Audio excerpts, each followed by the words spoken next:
Vzduch okolo nich ochladol. Harry mu akoby dých uviazol a stuhol k hrudi. Z tmy sa vynárali siluety, klzavo z nich vychádzali postavy akoby vytvorené zo zhustenej černe a ako veľká vlna sa posúvali k hradu, tváre im zakrývali kapucne a chraplavo dýchali.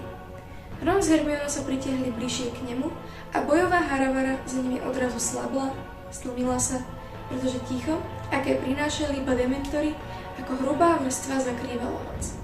No tak, Harry, ozval sa Hermionin hlas, akoby z veľkej diaľky. Patronusi, Harry, no tak.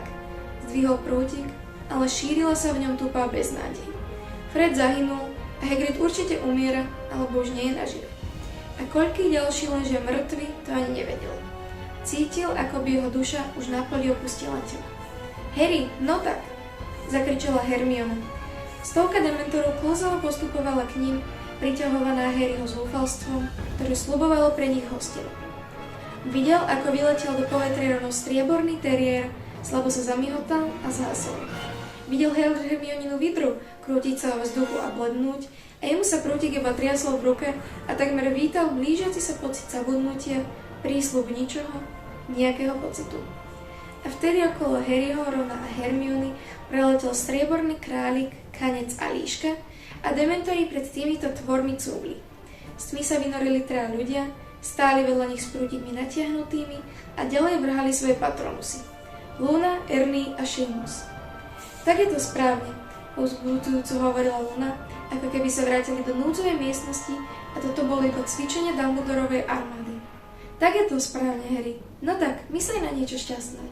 Na niečo šťastné? Povedal a hlas sa mu lámal. Ešte sme všetci tu, šepkala.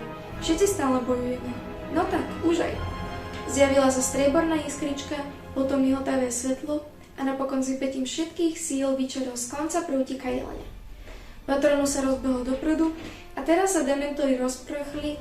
Naozaj, noc bola okamžite znovu vlahá a Harrymu sa v ušiach znovu ozývali zvuky okolitého boja. Ani neviem, ako sa vám poďakovať, roztrasene ďakoval Ron a obracel sa k Lune, Erniemu a Seamusovi. Práve ste zachránili. S revom vyliezol z tmavého lesa ďalší obor, až sa pod nimi triasla zem a mával palicou väčšou ako oni. Bežte, znovu skríkol Harry, ale ostatným nebolo treba hovoriť, všetci sa rozprchli práve včas, lebo v zápätí obrovská noha toho tvora dopadla presne na miesto, kde pred okamihom stáli. Harry sa obzrel. Ron a Hermiona šli za ním, no tí traja sa vrátili do boja.